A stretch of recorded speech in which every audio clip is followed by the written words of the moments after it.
Fala pessoal, tudo bem com vocês? Sejam bem-vindos a mais uma aula do nosso curso A Arte de Pensar Filosoficamente, comigo, Andrés Barreto, aqui no canal Oliver Talk. Nessa aula, nós iremos explorar como saber que o mundo real é real e não uma Matrix. Existem diversos experimentos aí, diversas brincadeirinhas mentais que são feitas para ilustrar esse problema e a gente vai explorar um pouco as suas respostas. Como superar o argumento do Deus enganador, né? Ou seja, se a gente estava tentando entender como a gente sabe que o real é real, como a gente sabe que a verdade é verdade, como a gente sabe que o que existe é verdadeiro e não uma simulação da nossa mente, é uma questão filosófica profunda que muitas vezes foi ilustrada com essa ideia de, olha, e se essa realidade que nós experienciamos for só um laboratório de um Deus enganador? O mundo real não nos é acessível pelos nossos meios de conhecimento. É isso que a gente vai explorar na aula de hoje. Espero que seja produtiva para vocês. Então, né, vamos lá. Mais uma vez, né, nós estamos aqui sempre tendo como base aquilo que é trazido pelo Roger Scruton no seu Guia de Filosofia para Pessoas Inteligentes, e este é um dos capítulos do livro que nós estamos explorando, mas estamos indo além, tá? Sempre, em todas as aulas, nós não estamos ficando presos, restritos àquilo que o Roger Scruton diz, no capítulo. Mas uma vez aqui esclarecendo e aprofundando o Deus enganador, né? O que é colocado eh, no livro como título do capítulo, o demônio, né? Por que o demônio, né? Lá nas meditações metafísicas de René Descartes, o próprio Descartes levanta uma das versões desse experimento, que é justamente, olha, e se este mundo aqui for resultado da criação de um Deus mau, né? Ou aquilo que poderia ser chamado também de um demônio. Então, tudo isso é mentiroso, é enganoso. Nós não estamos tendo nenhum tipo de experiência real, concreta com o mundo real. Essa é uma possibilidade que também já foi ilustrada de algumas outras maneiras e virou, até de certa forma, em outros contextos, uma corrente filosófica, né? Que é o idealismo radical, né? O idealismo total, à la Berkeley, né? A ideia de que o mundo, o que a gente considera o mundo real, sendo ele externo a nós, né? A existência de coisas externas a nós não pode ser provada ou efetivamente não existe. Então, tudo é uma ideia das nossas mentes. Essa é uma dos desenrolares, digamos assim, né, desse argumento, mas ele também foi ilustrado como: e se nosso cérebro estiver numa cuba, né, num laboratório, e tudo isso que a gente está vendo é uma espécie de sonho complexo, né, é uma ilusão?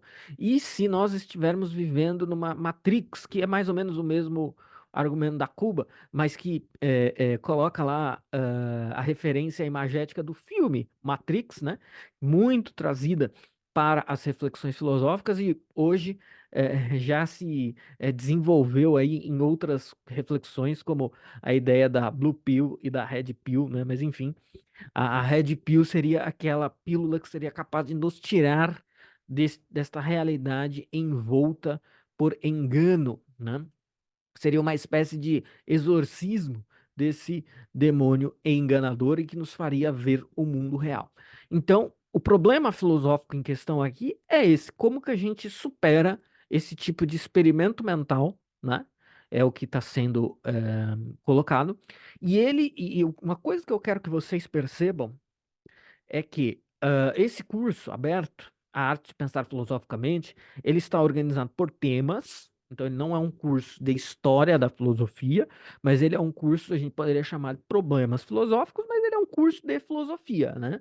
Está se discutindo temas filosóficos, filosoficamente, eh, sem exatamente estarmos presos à questão histórica. Pois bem, o que que nós temos e podemos dizer? Como que a gente pode superar essa ideia? Bom, essa ideia, ela pode ser superada de maneira mais assim robusta, né, mais consistente, por meio de uma resposta para esses problemas, que é, porque no fundo o problema, a questão por trás desse problema é o que é o real, né? O que é o real? O real é o mundo externo. O mundo externo que nós vemos é o real, é real, né? Então, a ideia de que o mundo real é real, né? Aquilo que a gente vê não é resultado da nossa mente é essa concepção que eu coloco aqui, que é o realismo metafísico. Então, existe um mundo real, de fato, o mundo real é existente. Filosoficamente, o nome disso é realismo metafísico. Isso é muito interessante de se mencionar e de se pensar, porque essa tende a ser a posição metafísica. Veja, eu estou fazendo uma associação aqui bastante complexa, né? Porque eu não consigo provar ela aqui em 2 minutos, eu teria que fazer um vídeo só sobre isso. Mas essa tende a ser a posição metafísica de um conservador, né? Porque um conservador provavelmente vai acreditar que o mundo é resultado da criação divina e Deus nos dotou com a capacidade de perceber o mundo que ele criou tal como ele é, né? Então ele existe, ele é, e nosso aparato cognitivo é capaz de apreender, de conhecer este mundo real. Então, isso é o que a gente poderia chamar, chama, né, na história da filosofia, de realismo metafísico. Então, fica aí um fato ordenador para conhecimento de vocês. Mas vamos lá, né? Vamos abordar alguns aspectos disso tudo, né? O ceticismo como etapa de pesquisa.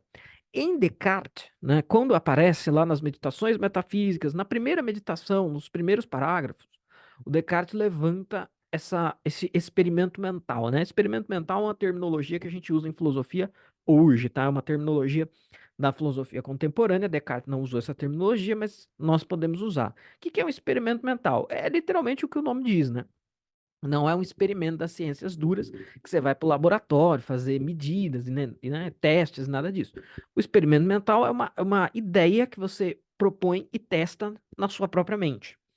Então, o experimento mental do Deus enganador, ele não existe, são poucos, né? Não é algo filosoficamente ortodoxo, digamos, propô-lo como algo, como de fato algo explicativo. E a gente pode explorar um pouco o porquê disso daqui a pouco. Mas ele é proposto como o quê? Como uma etapa de pesquisa, né? Por quê? Porque ele postula um ceticismo radical, né? Olha, eu duvido de tudo. Nem o mundo real que eu estou vendo, que eu estou tocando, nem isso talvez seja de fato real.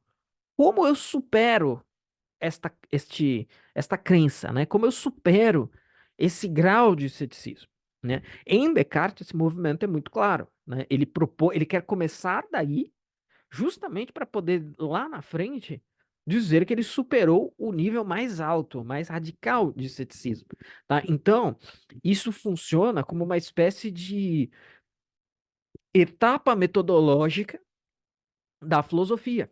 Descartes não é o primeiro a fazer isso e não é o último.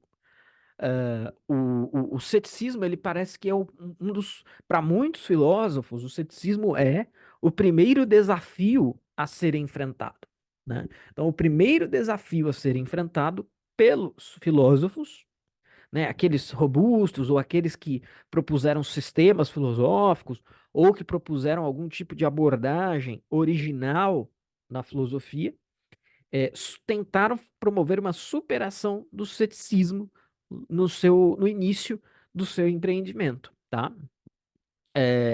Mas aí, né? Então, como eu disse, né? Esse argumento, esse experimento mental, ele foi notabilizado por Descartes. Veja, notabilizado, como eu disse, não quer dizer que é original, né? Os céticos antigos, não nessa terminologia, mas eles já propuseram essa dúvida radical, e aqueles que não eram céticos já partiram disso, como etapa inicial de uma reflexão filosófica que vai além daí, né? Agora, tem um ponto interessante que é trazido. Esse é um ponto do Scruton, tá? Que é o que eu coloquei aqui na sequência, né? Que é isso aqui. O certo ou errado, nada muda. Então, é um negócio que é muito desinteressante para além desses níveis. O que isso quer dizer? Se a gente, se quem está propondo essa hipótese estiver certo, então tudo que nós fazemos é em vão, né? Porque nada existe, nós não temos certeza nem da nossa própria existência, nem do mundo real. Nós não sabemos se tudo que nós experienciamos e tudo que nós raciocinamos é verdadeiro, inclusive tudo isso, né? Porque sempre há esse dilema circular, né? Para esse tipo de raciocínio. Inclusive tudo isso que nós estamos fazendo aqui agora, etc., não pode ser considerado real, verdadeiro, portanto, tem uma relevância mínima, né? Ah, e o que que muda? Nada muda, né? Porque, num sentido até bem prosaico, né? A gente continua tendo, daqui a pouco todos nós teremos que ir ao banheiro, daqui a pouco todos nós teremos que acordar, que ir dormir, que comer, que ir trabalhar. O que que muda, né? Então, isso não muda nada. Nem se isso estiver certo, nem se isso estiver errado. Porque se isso estiver errado, obviamente, cabe a gente fundamentar toda uma epistemologia que consiga dar conta, né, que consiga mostrar, que consiga provar a existência do mundo real e a nossa capacidade de conhecê-lo, podendo ou não isso vir a ocasionar um realismo metafísico ou alguma outra posição metafísica.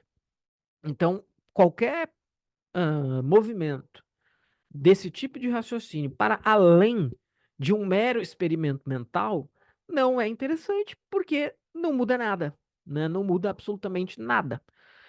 E é curioso, porque, por exemplo, né, alguém certamente já está se perguntando, bom, mas dá para. É possível refutar isso cabalmente, né? A gente consegue provar a existência do mundo de maneira como existente externo à nossa mente, a gente consegue provar de forma cabal a existência de outras mentes, a gente consegue provar isso. Olha, a resposta é não e não, né? E principalmente no sentido de prova, que as pessoas acreditam que seja o único sentido de prova, que é a prova lógica, ou a prova matemática, ou a prova experiencial, que costuma ser assim, né, derradeira, definitiva. Nós não temos isso. Isso é impossível. Isso é uma espécie, tá? Veja, eu estou fazendo aqui uma aproximação, uma comparação solta, mas a ideia de que o mundo é, externo a nós, né? A nossa mente é real.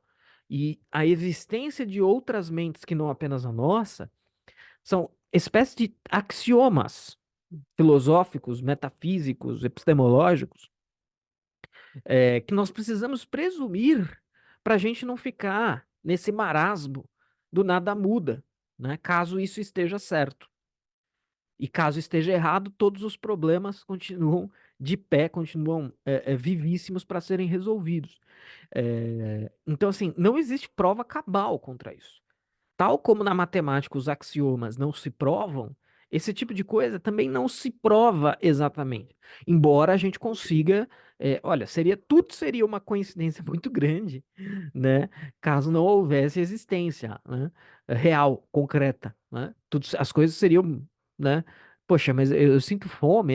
Isso aqui não é o mundo real e eu sinto fome. Isso aqui não é o mundo real e eu preciso ir ao banheiro, né? Eu não consigo provar a continuidade da minha mente. Entretanto, eu tenho. Né, como que eu provo que eu não fui criado há um segundo atrás e que esse mesmo Deus enganador imprimiu na minha mente todas as minhas memórias anteriores para dar a impressão que eu sou um homem de 33 anos de idade, que já leu os livros X e Y, já fez as coisas A e B? Como que eu provo isso? Olha, eu não provo, né? Isso é impossível de ser provado. Agora, eu tenho essa sensação, todo mundo tem. A estrutura do mundo parece remar totalmente contra isso. Agora, eu posso provar logicamente, matematicamente ou experiencialmente a falsidade dessa hipótese de que eu fui criado há um segundo atrás com ah, as memórias inseridas por esse Deus enganador para dar a impressão de que eu não existo há um segundo atrás? Eu não posso, tá? Então, assim, é curioso, né? Isso daí. Agora, isso não é um problema, é porque você está simplesmente está se colocando aí um desafio insuperável. Isso me lembra um pouquinho aquela coisa é uma coisa meio em outro contexto e tentando provar um negócio bem mais mequetrefe, né? Mas o Carl Sagan tem um exemplo no livro, naquele mundo, O Mundo Assombrado pelos Demônios, em que ele diz o seguinte, né? É o exemplo do dragão na garagem. É um negócio interessante para pensar algumas questões de epistemologia, não para pensar o que ele estava querendo pensar lá, porque na cabeça dele Deus era esse dragão na garagem. Mas para a gente pensar uma outra coisa que é o seguinte: eu digo que eu tenho um dragão na minha garagem. Aí você fala, pô, isso é um negócio suspeito, uma afirmação suspeita. Se você diz, então beleza, vamos lá na sua garagem ver o dragão.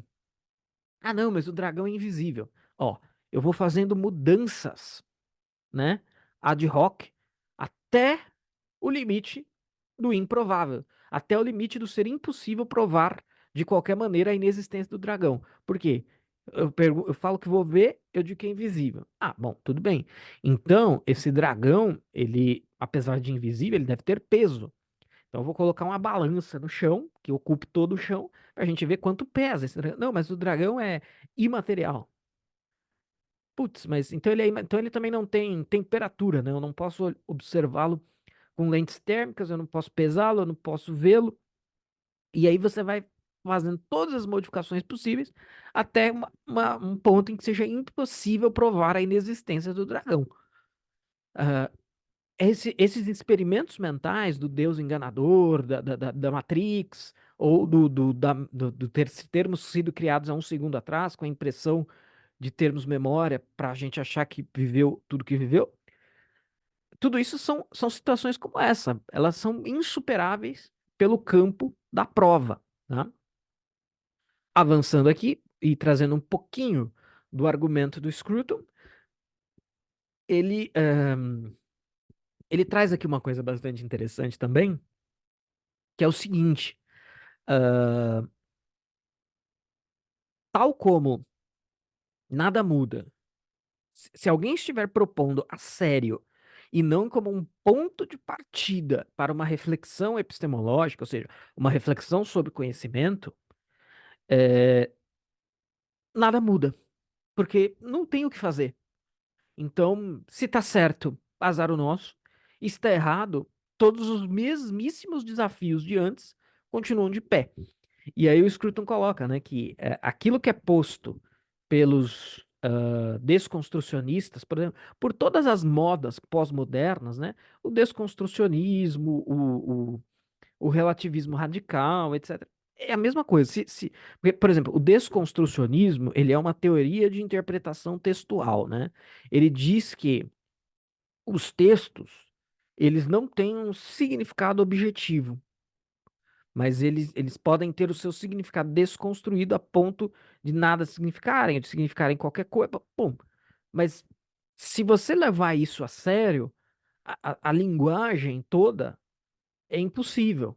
Né? A gente tem a impressão de que ela é possível, que nós estamos nos comunicando, que nós estamos entendendo, que quando a gente lê obras, certas obras, e essas obras geram interpretações canônicas, na verdade, a interpretação canônica e a interpretação de um bonobo tem o mesmo valor, porque não existe interpretação objetivamente correta. Se você está propondo isso a sério, então, meu amigo, enfia a viola no saco e cada um vai, né, comer abacaxi, porque tudo que a gente faz não faz sentido nenhum. Então, nada importa. Então, sei lá, né, sigamos em frente. As modas desconstrucionistas, elas são pós-modernas, perdão, sendo o desconstrucionismo um exemplo, elas vão na mesma direção, tá? Depois o Scruton fala um pouquinho do problema local global, né? De que alguns juízos morais são subjetivos, concluem que todos são. Esse na verdade, é uma outra maneira de ilustrar o mesmo problema. E o relativismo cultural, ele surge exatamente dessa forma, né?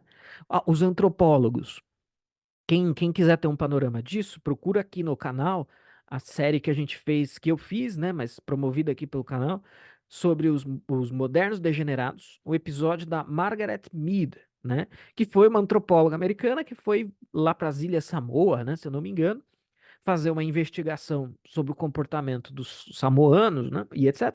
E dali ela concluiu que a instituição do casamento, da monogamia, ela é ela é só uma construção cultural qualquer, sem qualquer valor objetivo. As pessoas pegam questões pontuais e querem transformar isso em questões globais, né? Então, por exemplo, ou então, o exemplo que eu sempre dou, que eu acho que é um ótimo exemplo, um dia eu vou sedimentar esse exemplo num livrinho sobre relativismo. É, eu sempre digo, né? Gosto culinário, gosto gastronômico.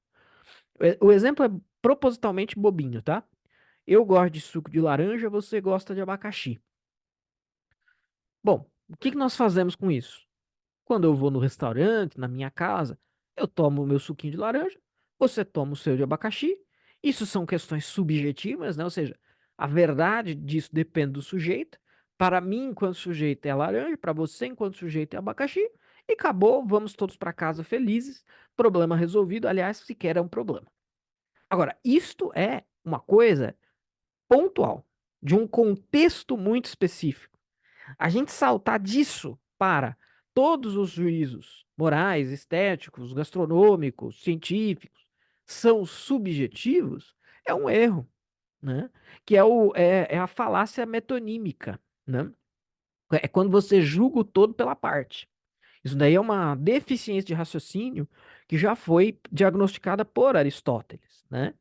Então, só que assim, como a galera que está propondo isso simplesmente quer avançar uma agenda de irracionalismo, né, mencionar essas coisas não funciona com eles, mas não. O reality bites, né? Acho que eu até falei isso na aula anterior.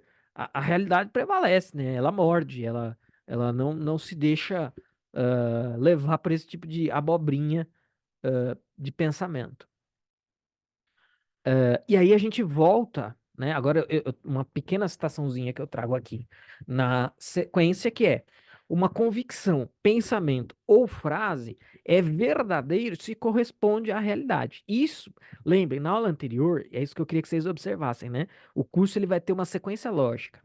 Na aula anterior, a gente falou sobre verdade, e eu falei um pouco sobre a teoria de verdade por correspondência, que está expressa justamente nessa frase. Só que, por que que na sequência daquela aula vem esta, né? Da sequência daquele tema vem este? Porque a gente precisa ter alguma garantia barra convicção de que existe um mundo real. De maneira que o que é dito pela linguagem, o que é pensado, ou o que é escrito, possa ser testado na sua correspondência com a realidade, e se sobreviver ao teste, então nós estamos diante de uma afirmação verdadeira e coerente com a realidade, né? Quando eu digo aqui que esta caneta é amarela, né? Vamos supor, eu digo, há uma caneta amarela na minha mão. Vamos testar para ver se essa afirmação corresponde à realidade. Coloquei a caneta aqui. Opa, a caneta é amarela mesmo. Então, ok, a gente tem. Claro que isso está posto de uma forma simplista, né? Mas a gente tem um primórdio de uma teoria de verdade e a gente tem uma admissão de que existe um mundo real objetivo, tá? E aí, mais uma vez, né? Isso também aconteceu na aula passada. O Scruton traz o Kant, né? O Kant é um filósofo muito caro ao Scruton. E ele traz aí, né, é que a gente precisaria de um pouco mais de sutileza aqui para dizer como que o Kant seria uma espécie de solucionador desse problema. Mas o Scruton volta a citar Kant como solucionador do dilema por meio da solução transcendental, né? Então, o que que eu posso dizer para vocês? Essa problemática que eu trouxe aqui, é que a solução do realismo metafísico, ela é uma solução rejeitada pelos modernos, porque ela é uma solução medieval. Ela é uma solução do pensamento medieval para este problema. Descartes está dizendo que a solução verdadeira para isso está na razão. Os empiristas, né, Locke, Hume, está dizendo que a solução para isso está na experiência. A questão do transcendental em Kant é difícil de definir, mas o que seria?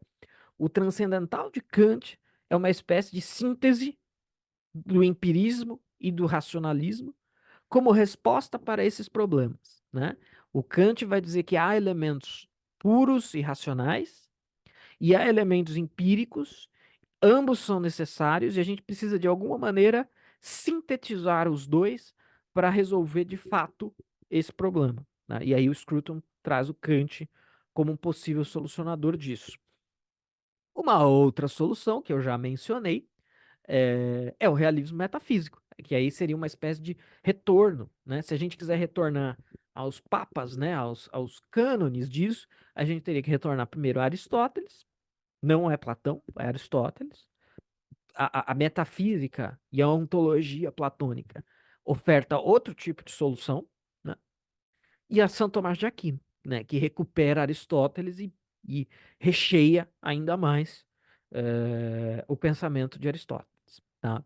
Então, mas uma outra solução para isso, para o problema do o que é real e se o mundo é uma enganação, etc., é o realismo metafísico. Você parte do pressuposto de que o mundo real é real.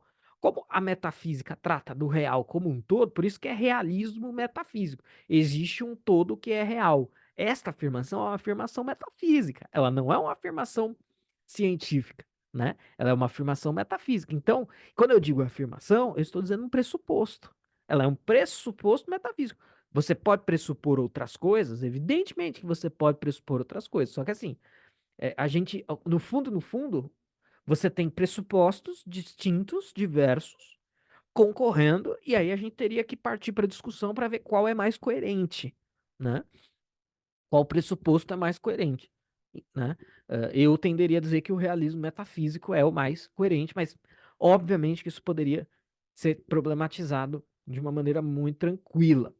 Vamos lá, vamos para nossos avisos e aqui encerramento, né? Mais uma vez, nós temos aulas no Teatro das Ideias sobre filosofia e outros textos clássicos.